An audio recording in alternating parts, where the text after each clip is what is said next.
Hello. Welcome back.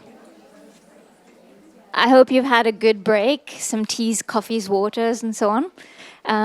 It's great to be back with another session. And I'm just going to briefly introduce our speakers and then disappear, and then come back again for Q&A. And I'll let Iarlaith describe the session as well and the things that they're going to talk about. So my job is to introduce Hannah Wallis, who is an artist and curator originally from Leicester. Having previously worked within the exhibitions team at Nottingham Contemporary and the programming team at Wising Arts Centre, Hannah now works as co-program director at Grand Union Birmingham. Concerned with how long-term research can inform and be informed by collectivization, they're influenced by interdisciplinary social practices. And we'll be hearing about some of these ideas and works in the conversation. Iarlaith Irish is a curator and writer who's currently an independent producer at Field Arts. She's the author of the Access Toolkit for Art Workers and has a number of other publications, sat on numerous selection panels. And, full bios are available via the QR code on the booklet and some other forms as well. So I'm not going to go into full bios, but just to say a huge welcome to Hannah and Iarlaith, and over to you. Hi. Thank you so much for the previous speakers and for Paul Mellon for inviting us. Thank you for Hannah for inviting me. Hannah and I have collaborated on a number of projects now, which we're very grateful to do so. And so when Hannah asked me to have a conversation as part of this wonderful program, we've been having conversations around our experience as curators and writers and artists over the past kind of 10 years, working both independently and institutionally, working in the UK and working in Ireland, and perhaps those differences in funding models, in material conditions, and also how we frame the practices of disabled people in those two jurisdictions. We've also been cognizant of there being a shift in the last number of years around how the practices of disabled people are framed, how they're being received, shifts in funding models, and perhaps failures in representation in the wider press, specifically thinking about Nina and the Turner Prize and how that was responded to. So we really feel like the last few years has been a bit of an inflection point, that this is an important moment to pause and reflect on the amazing work the community has done in the last 10 years more, and thinking where we might go from here, looking at different models, specifically in Ireland and the UK, reflecting on both our practices, and then we're really looking forward to, I think we're going to talk for half an hour, and then we're going to open up for 15 minutes of questions. So please prepare those questions. And I'm willing to be critiqued, so please be as critical as you like. I mainly work in Ireland, but I live in the UK, and I'm a bit separate from the disability arts community. We have a different framing around these things in Ireland, and I'm excited to share some of my work with you all today. But firstly, I wanted to ask you, Hannah, how it's been working both institutionally and independently as a curator, working around these ideas and methods over the last number of years, and some of the knowledge you've developed and thinking you're working through. Yeah, so firstly I just wanted to apologise because we didn't realise the mic was on earlier. So if you're online, you would have heard what we were saying earlier. And basically I just said, I'm deaf and she's Irish, which is true. Talking at is okay, and that we're both talking at is okay. So that's just by way of introduction to us. So I guess I sort of moved into working. So the way I sort of moved into working in the arts was very much from a DIY sort of perspective. Around sort of 10 years ago. So very much from an artist-led perspective. And so that is very much my route into practice. And I only really moved into institutional work around kind of 5 years ago, and that was through a residency with Dash Arts, and that was very much thinking through, I guess, like a disabled practice. Kind of once I was doing that work and working, so that was with Rising Arts Centre, and it was kind of once I was in that position that I recognised very quickly that, I mean, and that coincided with the start of the pandemic. So I recognised that working specifically with Rising, that they were listening to what I was suggesting in that particular moment, and so with a sort of, whilst I wouldn't normally necessarily have understood myself as somebody who would move into institutional practice, I sort of realised that perhaps there was a kind of a power, I suppose, in sort of working in that particular way. And so what I needed to actually interact with the work that I wanted to be experiencing in the arts. Maybe I could move a bit quicker in sort of actually like kind of in actually sort of like experiencing some of that work. So I think like over the last sort of 5 years, I've sort of worked with a few different organisations to try and understand how that works in practice within different institutions. And I think the work that I'm doing at the moment at Grand Union is, I mean, it's quite a small organisation, which makes sort of, in sort of funding terms, it's quite difficult. But as a small organisation, it's quite agile. And so I suppose what's interesting about that is that we're able to move and adapt quite responsively to what we want to, who we want to work with, and how and who we're listening to. And I think the thing that I find most interesting is that taking the kind of the time to actually work with the artists that I want to work with and the practitioners who I'm most aligned with, most interested in working with. My colleagues, all together, we're working to really try and understand what accessibility really looks like. And disability is a huge part of that, but it's really trying to understand how that intersects with so many different understandings of what access looks like within the current sort of climate. And so for us, it's really understanding what economic access looks like, access because of like racial prejudice or, kind of religious prejudice or whatever. So it's, access, like lack of access, is so deep-rooted for so many different reasons. And so I think for us, it's really we're working on so many different registers, particularly within Birmingham. So it's like trying to understand how disability, is one aspect of that kind of that practice. And it's a real sort of driving force of the work, and it's like one tiny thing that we can change on a regular basis, whether that's, having a quiet hour at the beginning of our openings, really shifts the understanding of how people perceive us as an organisation, because so much of that is about building trust of the people who, come into the ears. And so I think it's just about, for me, it's really been about just trying to understand what those small changes can be and how that builds a conversation across the sector. But I think it's not just about that one singular conversation. It's about how it interconnects with so many different people that we're talking to all of the time. So really think about access in a broader, more systematic fashion. Yeah, because I think it feeds into so many other things. I mean, like, if we're talking about the conversation around access to work, if we're talking about the conversation around PIP, it just feeds into so many different things, and it's affecting so many different people that we're working with for so many different reasons. It's really interesting to hear you're coming up through Dash. So I think I worked institutionally. I worked in DIY space in Dublin.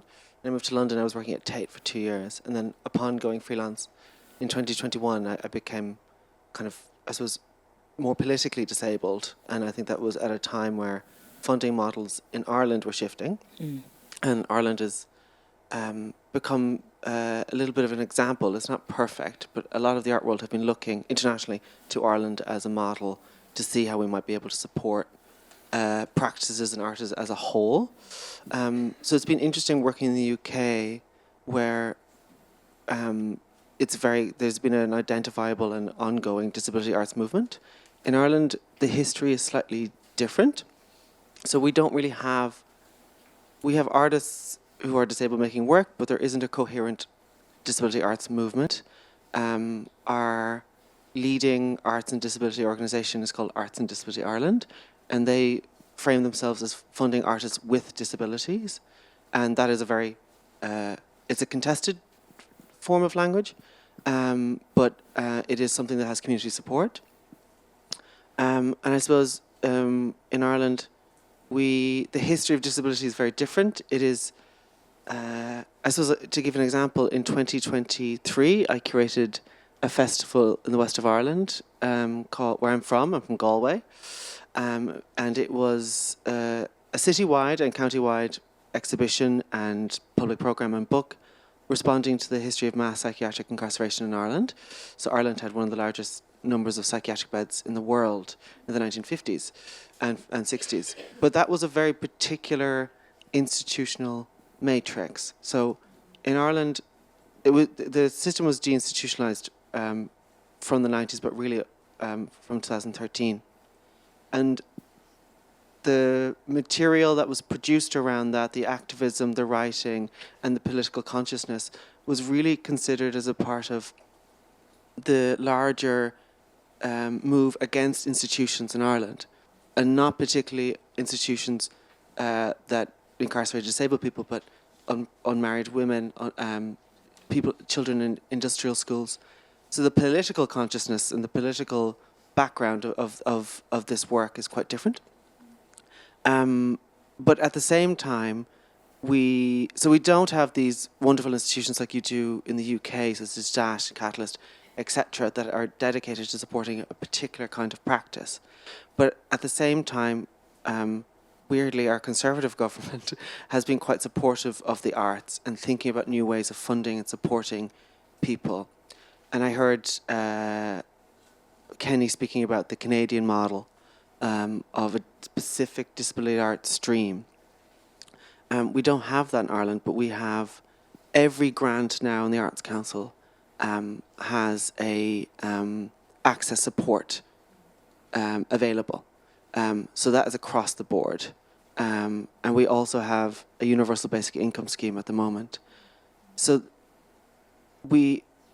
I've been interested in hearing everyone thinking about funding and support, but I want to posit a specific, perhaps, question of the disability arts movement and how perhaps useful that is in different contexts and how useful that is going forward, and thinking about material conditions across identities and experiences, and thinking how funding and support can turn up. We've also established these basically they're publicly funded production companies supported by the Arts Council, and they put on independent producers or curators on retainer. So I'm on one of those retainers, and as a part of those I have access to a support worker that's supported by the Arts Council. Obviously this model is not reproducible in other countries, because Ireland is, we have lots of tax revenue at the moment. It's a very specific kind of context.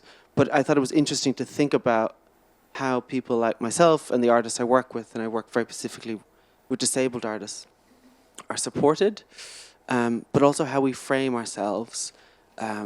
I'm currently writing a book on the medtech industry in Ireland, and that alongside my own experience of kind of the barriers gaining access to healthcare in Ireland and how those two things can be analysed. But that is not framed as a disability conversation or discourse in the place it's being produced. It's being framed in terms of anti-capitalist and anti-corporate discourses, and specifically discourses around land use and shifting land use in the context of colonialism. That is some of the Hannah and I have been having some critical conversations around how working with disability shapes your practice and how it might work and fit in with a larger art world and the systems of patrons and collectors and writers and publications. And we've talked about your experience of working with disabled artists and this kind of twin desire to both slow down but also gain recognition and gain support and those tensions. And I was wondering if you'd be interested in talking about how those kind of questions that are coming up, but also your own responses in terms of policy at Grand Union. Yeah. Yeah, I mean, and so just to clarify, that's gained recognition for the artist, not specifically. Yeah, and I mean, because I think there's like a lot of conversation that's been happening around organisations really slowing down and really kind of taking time for to really kind of, I suppose, understand what we need to do and like really sort of, I guess, sort of like delving deeper into what we want to be doing and take time to support artists in a different way, which is a really valuable and important way of working. But I think one of the tensions that's really coming up is, that essentially means that there's less opportunities for artists coming up all of the time because we don't have the resources to match that. We can't work slower with one artist alongside working slower with another artist and work slower with another artist. And so I think that's just been quite a big conversation that we've been having. I mean, Grand Union is attached to, we have like a cohort of studio artists quite a lot. So I think there's just like an inherent kind of set of tensions and contradictions in a lot of the things that we try to implement in these sort of like new ways of sort of transformative ways of thinking about working. Not to say that we shouldn't do them, but I think there's more to unfold in that way of working. And because I know, you've talked about this sort of like idea of the universal basic income that's like been introduced in Ireland, and I think it'd be interesting to know if that is something that it doesn't work, and kind of. I mean, I sort of like read a bit more about it, but I think do any of those kinds of sort of schemes, is that a viable option for actually like supporting artists? Yeah, I mean, everyone asks me about the universal basic income scheme now. I don't have it, so I think it's been expanded to about 4,000 artists. It's not means tested, and it's not based on quality. So you could have a fiddle player and a poet and an actor and a painter, and they're all eligible for that. I think it's pretty much a lottery system. It was implemented by the Greens and now has been taken forward by our kind of centre-right government. It's interesting because in Ireland it's an incredibly expensive country. So a lot of artists have left because it is too expensive. So the UBI is not sufficient enough to support artists. But it has created a floor that these 4,000 people cannot fall under. And it has opened up conversations around the role of art in society and how we support artists beyond production and beyond commissions. We have a crisis in space in Ireland. There's very few galleries. They're closing down quite a lot. But then but artists are being supported a bit more. I think the interesting thing is that we've been talking about supported studios, and supported studios have been in art press recently, and to varying degrees of, let's say, critique or interesting writing, let's say. But we have our own model in Ireland, and that's something called KCAT. I'm not sure if anyone familiar with it.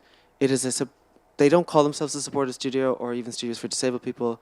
They are a studio in Kilkenny, in a town called Callan, and it actually emerged out of a Camp Hill society. So Camp Hill are like they were independent living. They were kind of hippies. They were looking at like kind of living independently, and one of these communities developed Camp Hill, or KCAT, basically a supported studio, and that model has been very interesting in Ireland at the moment. So yeah, I mean there are some of the schemes are definitely working, but we've worked in the Access Toolkit together. So I produced, Hannah was the editor on Access Toolkit I produced a number of years ago, working with wonderful advisors. And we've both talked about the way Access work shapes a practice as a curator, and our responsibility and advocacy work, and how that shapes and funnels our practice. And I was wondering if you had any thoughts on how your approach to Access work and how you are visible and upfront and engage in that work on an ongoing basis shapes your practice and the opportunities you have access to and the ways you'd want to work in your curatorial freedom. One of the ideas was that to create the toolkit so that you didn't have to talk about it again, so that people would stop asking you questions and you could just get on with the work. Actually, some people have come to me and asked me to, I know you worked on the toolkit, and would you be able to talk to us more about the toolkit? And I'm like, well, you should ask Iarlaith. No, you shouldn't ask Iarlaith. But just read the toolkit. I want to talk about the toolkit. Yeah, I guess I could answer the questions. But I think one of the things that I find very interesting, sort of, historically, is that often a lot of people ask me to come in to talk about very practical steps around kind of, as a kind of, I guess, sort of, okay, what are the things that we can do very practically to make things more accessible? Okay, can you give me a tick box of things to sort of say, okay, these are the things we've done X, Y, and Z, we're now more accessible. Kind of the underpinnings of why it's more accessible, or why it's important, or kind of what's the groundwork for embedding that practice. And one of the things that I always find very interesting whenever I do deliver that kind of work is who was in the room when I'm doing that work. And often, I mean, I've never delivered any of that kind of work and the director was in the room, or the kind of senior management, or whoever you want to call them. And I think that's been kind of one of the real shifts in if I'm ever delivering that kind of work, I never say yes anymore unless it's really kind of working with the whole organisation to really kind of actually allow it to filter in at every level. And so I think it is just really trying to understand that kind of making sure that it's never about just ticking a box. It's really about what is that real depth of practice. And I think the toolkit has been an incredible, I guess, almost like step towards some kind of understanding around kind of what are the different methodologies that can be implemented. But for me, it was a real turning point in understanding where people are actually at in kind of what it means to actually embed change, and who actually is looking to transform the work and their practice. I don't know if you. I think it's a really interesting conversation because when I brought out the toolkit, and this was a collaborative effort, I didn't expect the amount of questions and access consultancy work I'd be asked to do. And this was coming after Tulka, the festival I curated in the west of Ireland.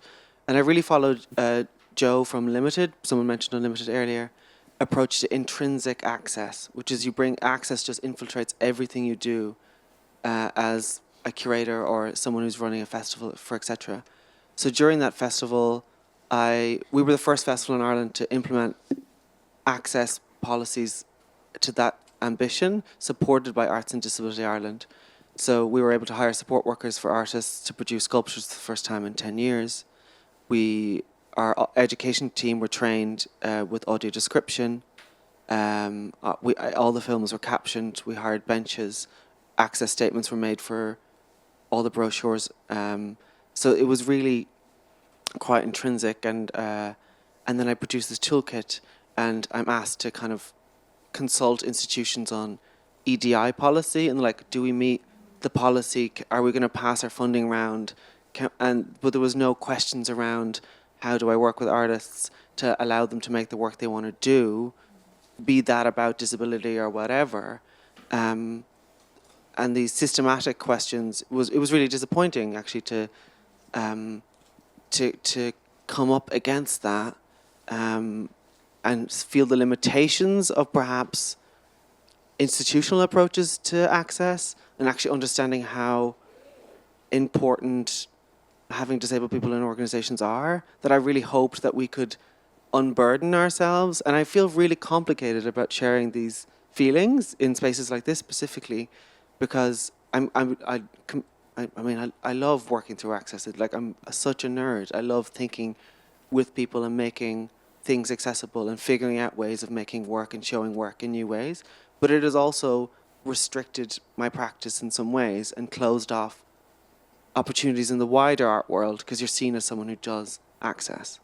And I think there has to be like a critical conversation around allowing space for artists, writers, curators to navigate the realities of the wider art world, which has gotten more conservative, which has gotten regressive, and sees the work that some of us do as community work or political or aesthetically, politically, socially unimportant. So I think it's really important that we're having a conversation today around those complicated feelings, how funding works, and the material conditions of disabled people who are working in the arts, because that's how we can start to give ourselves that freedom and that wiggle room to do things messier, more complicated, not perfect, really just, not perfect. And allowing ourselves not to be consultants or advisors or policy people, because policy just, it often doesn't produce the best art. You know, policies for policy people, and artists and curators need to be messy, critical, emotional, people. So I think that's brought us to half an hour, has it? Oh my God, on the dot. Yeah. So thank you so much. If you have any critiques for me, I'll take you outside. But I think we're also taking some questions. Yeah? Okay.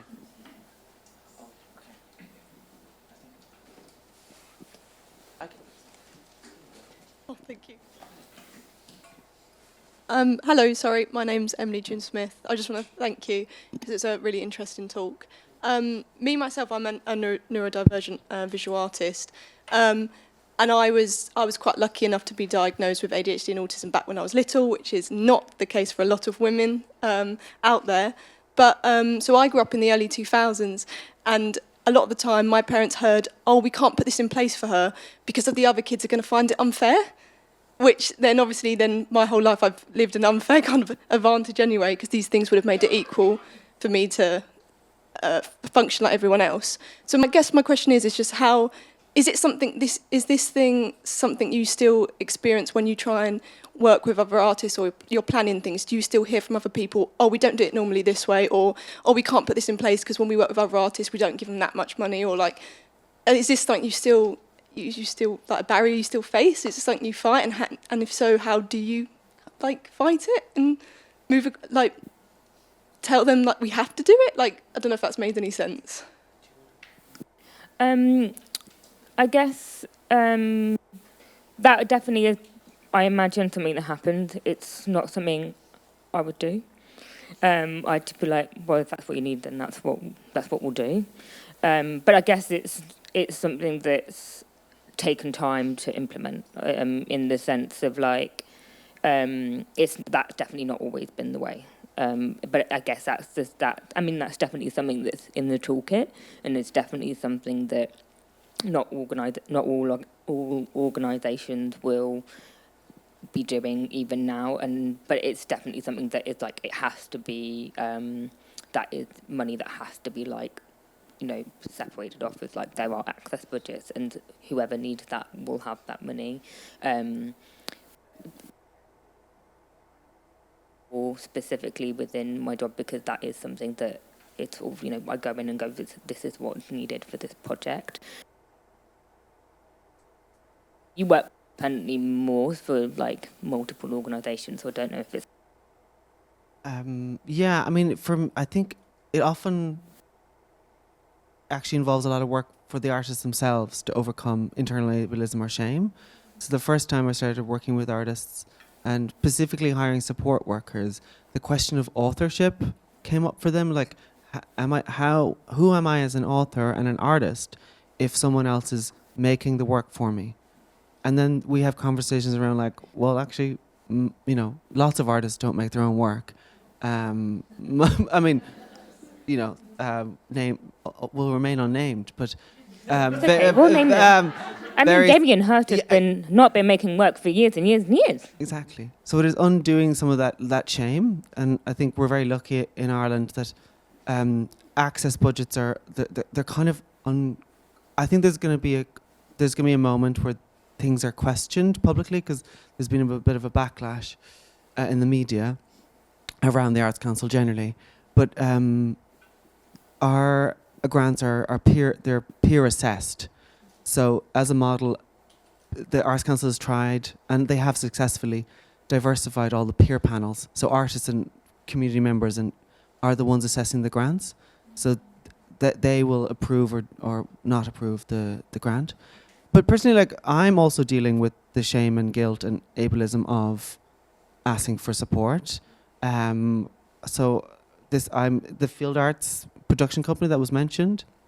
In this round of funding, they asked, what do I need? And I was like, I think I need a support worker, because I'm working on budgets of upwards of 100,000, and my brain just will not be able to do that. And then they got funding for a support worker over 2 years, and it was 30,000 euro. And I was like, oh my God, the shame of like, that is so much resource. And I'm very grateful for that. And it feels like you're going to be found out, or you'll be questioned on it. And maybe, I mean, because it's also public funding, so there are, transparency questions that have to be answered. So I've been working through this myself, and this is, I've been working in this way for 6 years longer, and I'm finally being like, oh, actually, what do I need? And it's tricky. It's tricky, but no one's ever questioned it. Maybe I'm quite a hard negotiator, so I think they're a bit like, okay. She's asked for it. but I think that is I guess also just something to add on to that is like with like something like Arts Council, where you can apply for the access costs on top of the project costs, and I think like that has been quite an interesting conversation of like, well, how much can we ask for? And I think that has been something that's really really trying to understand, but as much as you need, and really trying to understand what that actually looks like. And like now we're getting to the point where we're applying for projects where the access costs are almost equal to the cost of the project, and just like that is the reality. Like that's how much access costs are needed to make the project a reality. Then that's what we ask for, and that's an amazing thing. That's an incredible thing to be able to get to that point, and to be able to, like you said, work with the artist to understand that. But that is also a really good point of like, not always knowing what your own access needs are is an ongoing, ever-evolving thing.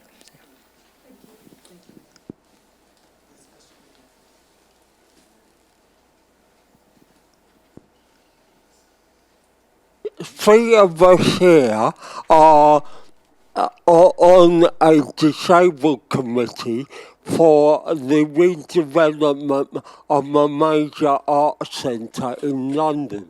And we sort of act as consultants about how to make the building more accessible. mostly physically accessible, but which is a good thing. But like you say, it needs to be at every level, not just on the level of physical accessibility, like what exhibitions are put on, how accessible are they? Uh, how do we change that debate from being just about physical disability? That's a really, really wonderful question. It's included. Actually, there's a whole work section in the Access Toolkit, and I mean, I really think this. It's a class conversation. It's a material conversation. It's a socialist conversation, and I really think we have to think about working conditions and labour, and we have to think about how contracts are written up, how we think about flexible work, how we think about leave, how we think about how people are paid. We have to think about funding models.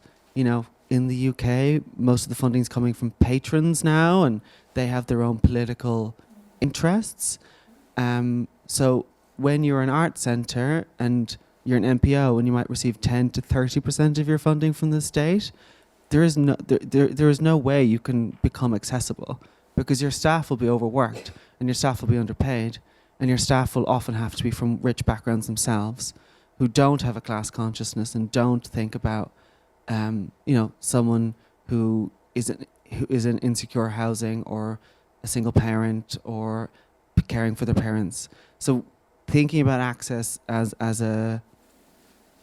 kind of a workers' rights and a workers' struggle, and thinking like Hannah said, I think Hannah, actually you're much better to speak to this, because you're developing a policy in Grand Union that looks at access beyond disability and physical access. Yeah. Over to you. Yeah, I mean, I think, how do you do it? It's all of the things that you were saying, and I think it is just like, it is that sort of intersected thinking. It's trying to think about it. It's like kind of where you meet people on all of these sort of multiple registers. So like, I guess like the work that we're doing at the moment is really trying to understand.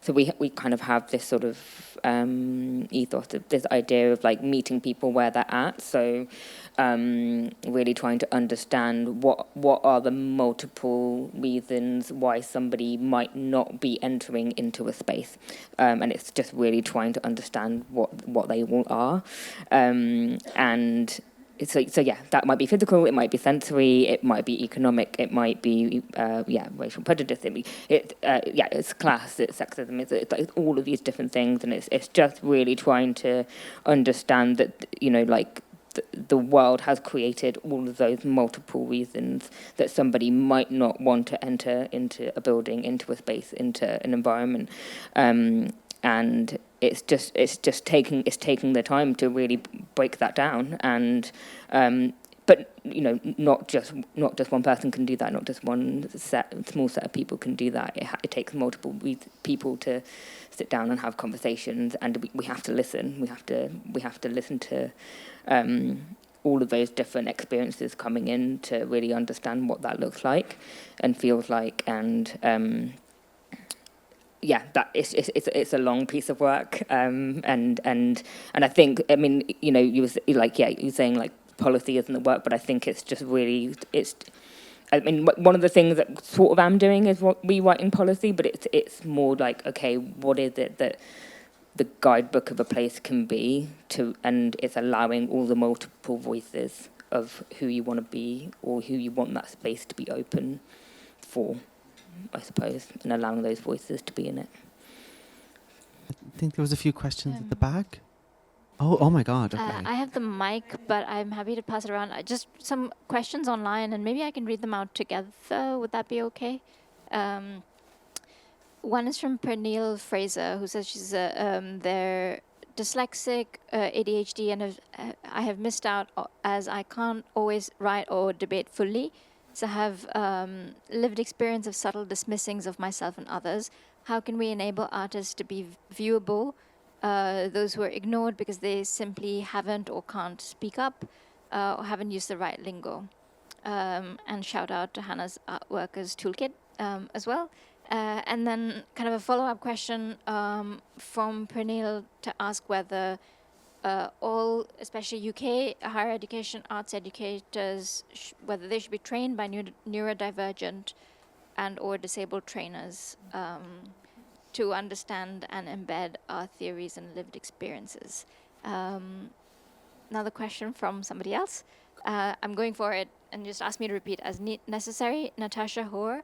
How has crypt discourse aided your practice curatorially and the artists you work with? I notice it's not a word that you've used when speaking today.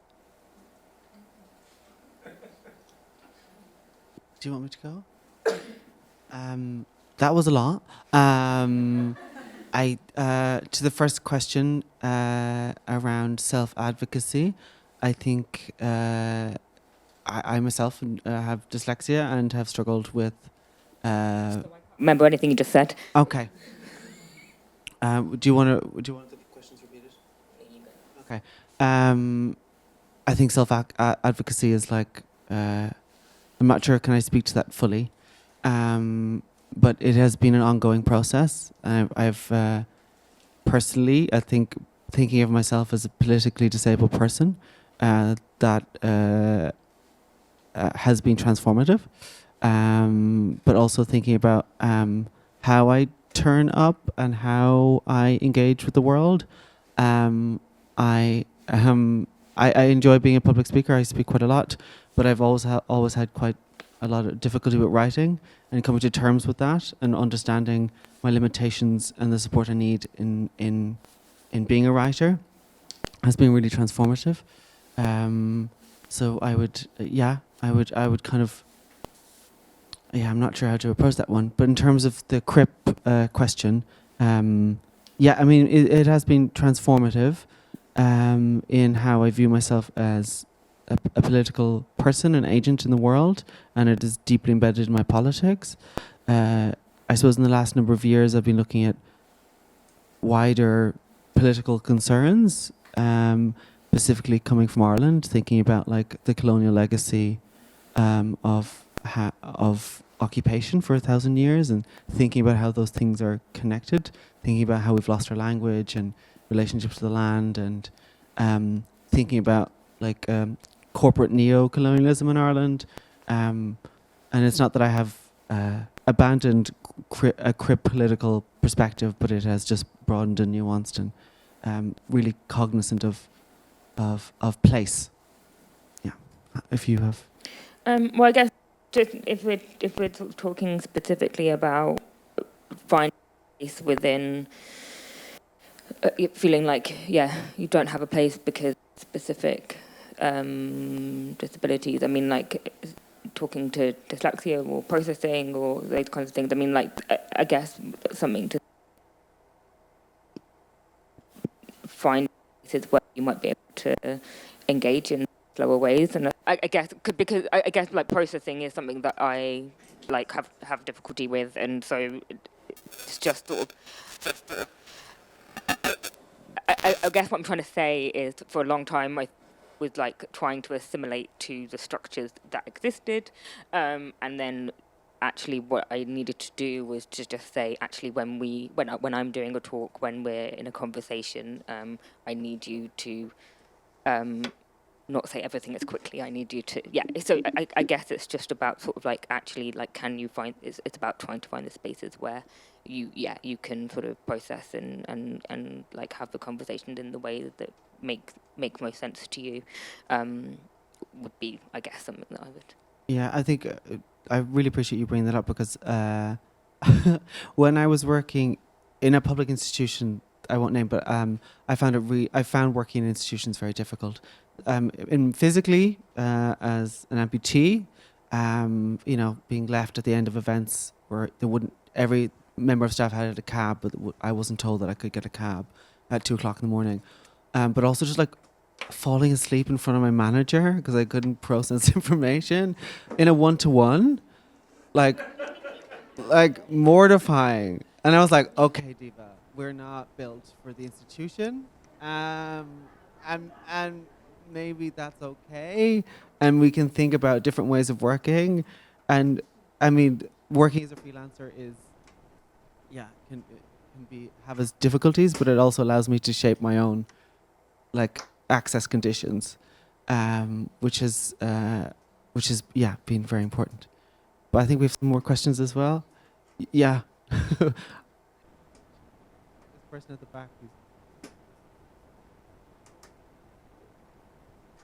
Happy to share. Hi. Can you hear me? Hi. Sorry if this is a bit of like I will try and make it concise, but my brain is still very much at the end of like burnout a little bit from a big project. I first of all wanted to say, Iarlaith and Hannah, first of all, like thank you for saying that stuff about the place for curator in terms of like not having any space for critical or curatorial like work or thinking when you are trying to access or be an advocate for your own access or care or for other people. And I guess the question thing I wanted to ask you to discuss a little bit is like, how do you argue for your own space or put boundaries down or work particularly within an institutional context? Because a lot of the time I found from myself, and particularly with that, I spent a lot of my work trying to put boundaries down for myself and for disabled people that I worked with to ensure that we could do the work that we were doing, and to not always be doing that advocacy or educational care for non-disabled people in the institution, and to always, like, I spent a lot of time, for instance, being on like 16 different working groups to be like, can you make sure that the marketing campaign is whatever. And it was like, I spent all of my work at the end of the day was then being like, and now I have to think about this critical framework, and I was like fucking exhausted, excuse my French. So it's just like, how do you ensure that we continue having disabled people within organisations so we can do the work that we need to do, but not be completely exhausted and burnt out by it? And how do you, the toolkit is excellent for that work, but there's a lot of other stuff that like goes on from that, like things like how do you protect yourself from the press? And like all the other stuff. And I guess this is a kind of continuation from that excellent work that you started. And what other institutional work do we have to negotiate? Sorry, it's a longer question, but I speak really fast. I'm sorry, that was not helpful. Thank you. I don't have a full answer. I think it's an ongoing. I think it's an ongoing negotiation, and I think. Definitely in each place I've worked, it's changed.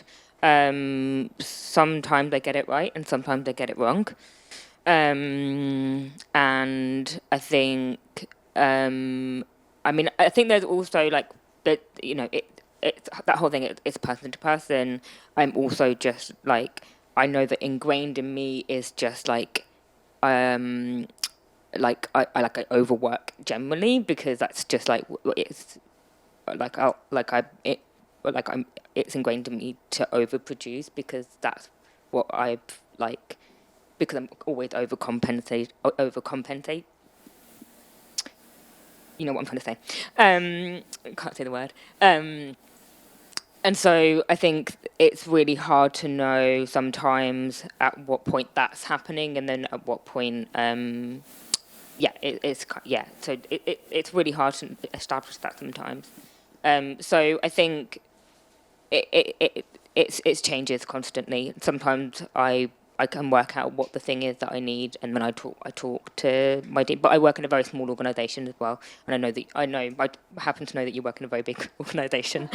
So you know that it's I imagine an extremely different experience. And I know that when I worked in a much bigger institution, which was actually my first experience of working in an institution, and I found it extremely difficult, and I didn't last very long, I'll be honest, because I didn't know at which point to kind of really who to go to and how to kind of how to position myself within that. So working in a smaller organisation has made that easier. But in terms of working with artists and sort of, what I guess myself along with artists, like I learn constantly from artists as well, kind of, I suppose working out what they need helps me also work out what I need as well. So I think there's something within that. And then sometimes it takes me working with another organisation, them asking me what I need, and then I then go and rework my access document and go, right, okay, so they've asked for this, I need to work out what it actually is I need to write down. So I guess it is just an ongoing sort of, having survived multiple affinity groups as well, I was like members of 3 when I was at Tay, and I was like, why do I need to do this? I have realized my own limitations, and I realized that I do not need to transform every institution I work with. It is not my job to be like just coming in and we're on. But I just set very realistic expectations in the work I can do. So when I work for artists, it's like I will fundraise for the work you need done. So if you need a support worker, it's my responsibility. I will fundraise it. If I do talks, I just ask that there's an access statement and that it is live captioned. I cannot fix everything else. I ask them to provide as much access information as possible. But I've had to let go of a lot of I used to be frightened I'd be cancelled every time I did something. I knew that the building wasn't fully physically accessible, or they'd done something questionable. I was like, okay, I also need to work and pay my rent, and I need to have conversations. Beyond the limited space that some of us can operate in. But thank you for that great question. Does anyone else? Oh my God, okay.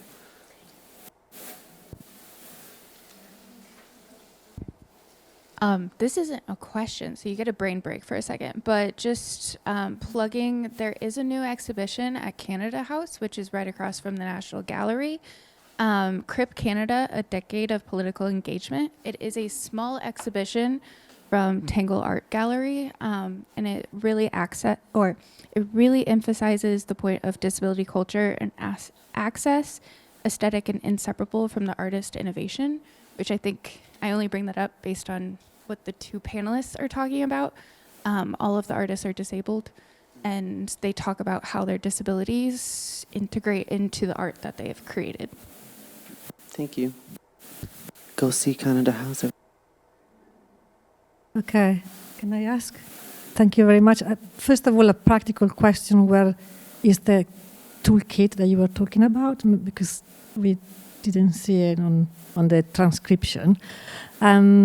And the other is more like a comment, because I can feel an ambivalence in your talking about having this policy, not having the policy, having a definition, not having definition. And I wonder if, as an overall, is a problem of creating a culture of acceptance, and how we can create a culture. Because I was quite intrigued by your project, your book, where you don't actually name and you don't frame it as a kind of in relation to disability, but more like a kind of wider political question. And I wonder if that can be maybe a way of thinking how to create this culture of acceptance that goes behind a fixed definition that will limit our power of action. Yeah. And I think you've rightly picked up mixed feelings about everything. Oh, thank you.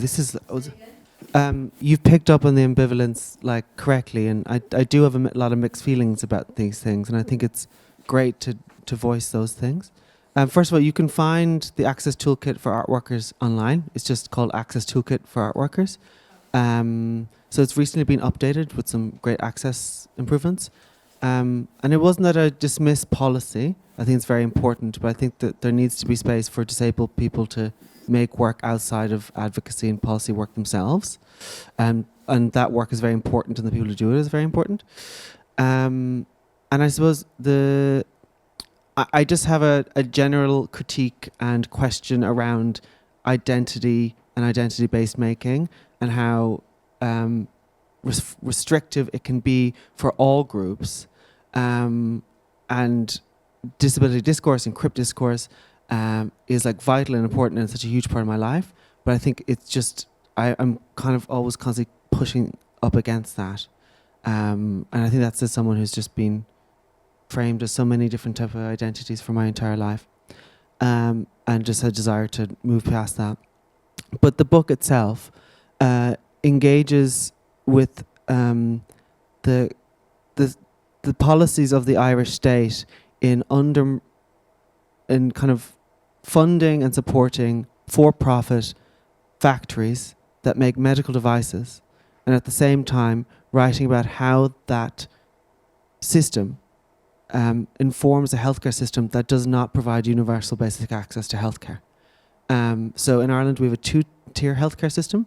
So partly I moved to the UK so I could get my prosthetic legs, and I wanted to try and understand how that system came to be, and it was very specific to Ireland, and that was a mixture of market liberalisation in the 60s and how the state abandoned kind of policies of universal access for housing, healthcare, etc., and how the policies and ideologies of mainly US multinationals shape how people gain access to healthcare in Ireland, also reflecting on our history of colonial occupation and how the architecture and landscape architecture of these factories and these institutions are informed by previous colonial regimes, and how we can read those signals and signs and codes as a way of thinking about healthcare.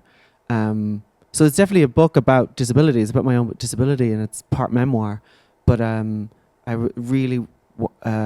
know how it will be framed in Ireland, and that is something as a part of a larger movement of pushing back against these corporate interests in the state and how they've shaped experiences of, like, our experience of housing in our country, our experience of employment, our experience of healthcare.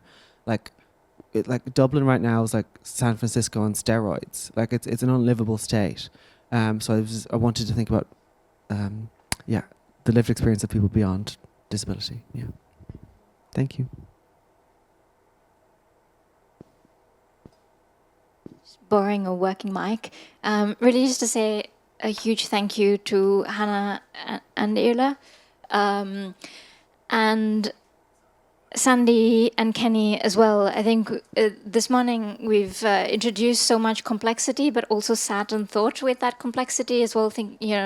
On capitalism and philanthropy, intrinsic access, policy versus culture, and there's so much to think about over the next few days and onwards. But it's also time to feed ourselves and get lunch. So off we go, and back at 2 p.m. Thank you.